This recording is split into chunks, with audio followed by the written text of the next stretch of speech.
jako akawuwo. Abaana abayisiraamu abasobye mu 50 bakomekereza eggunjuliro eribadde ku ssomero lya Lumuza High School e Katende mu ggombolola y'Ekiringente mu disitulikiti y'Empigi nga batambulidde ku mulamu ogugamba nti mu bugunjufu mwe muli ebirungi byonna.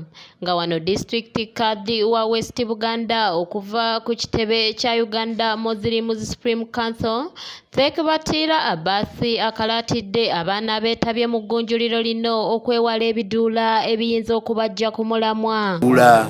Ebikeesa, zaala, okwambala obubi, ebyo byonna babeere nga babyewala babeere nga bajja kubeera abantu b'ensi abalungi kuba tubasuubira nti gye bujja bajja okuba mu bifo byaffe bino bitulimu olwaleero. Obubaka bwange obukulu n'ekirala mbagambye okukuuma emirembe. Sheikh Kawoya Abdunuru ngono yabadde omugenyi omukulu mu kuggalawo eggunjuliro lino avumiridde abantu abapangisa basenga mu kwanjula ekiviiriddeko ennono okufa. Abantu bakola emikolo ne baleeta basenga abapangise ekyo wali okirabyeko. Oleeta otya omwana atalina kakwata wadde akasaaja akatono webali omuntu ajja akusiibulira omwana nga talina akwatagana naye.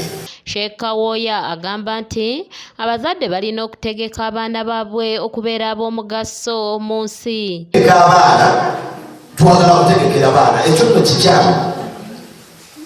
There is no way toyinaayo nkola yonna gy'oyinza kuteekerateekera mwana wabula osobola okukola enteekateeka n'otegeka omuti.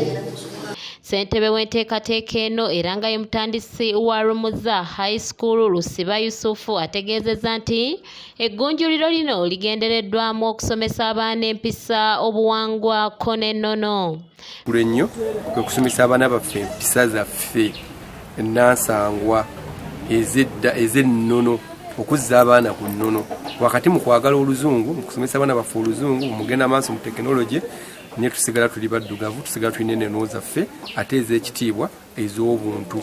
Tusuubira nti buli kaseera tulina okujjukiza abaana baffe ng'oluusi mu mbeera eya bulijjo mu kusoma eri mu masomero bibuusibwa amaaso. Lusiba asabye abazadde omwaka guno bafeeyo nnyo batwala abaana mu ggunjuliro bayige emirimu eginaabayamba mu bulamu bwabwe obwa bulijjo. Ebayamba mu bulamu bwabwe obwa bulijjo bwe tuyita eby'emikono nga bwe mulabyeko, kusiika capati, kusiika amandaazi, okukola bino, okukola obukomo, okukola ebyangwe bye tulowooza nti omwana birina kye bimwongerako mu bulamu bwe obwa bulijjo byayinza obutafuna mu mbeera eri endala eya bulijjo.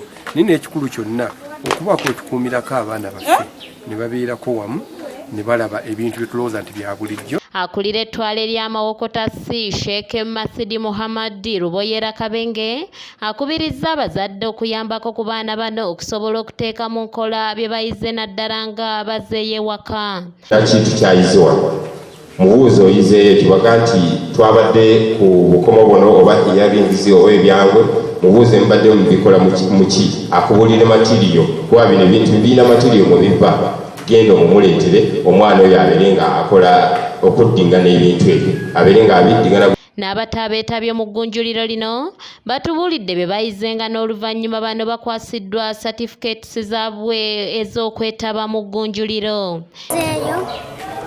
Kola amabaasa, kusiika ne dadizi, n'okukola chapati. Deo okukola ebyangwe, okusiika dadizi, chapati, okukola obumuli, obukomo n'ebirala byonna. Kola amabaasa, ne bateekamu chapati ne dadizi. N'ekirala kyenyizeeyo okukola oluwombo n'okola omuwumbo. Kanyike Kevinizi yakusakidde eggulire lino ku lwa ABS Television. Ate tubibajjukiza nti byetaagibwa mu bulamu bwabwe okubeera abantu balamu.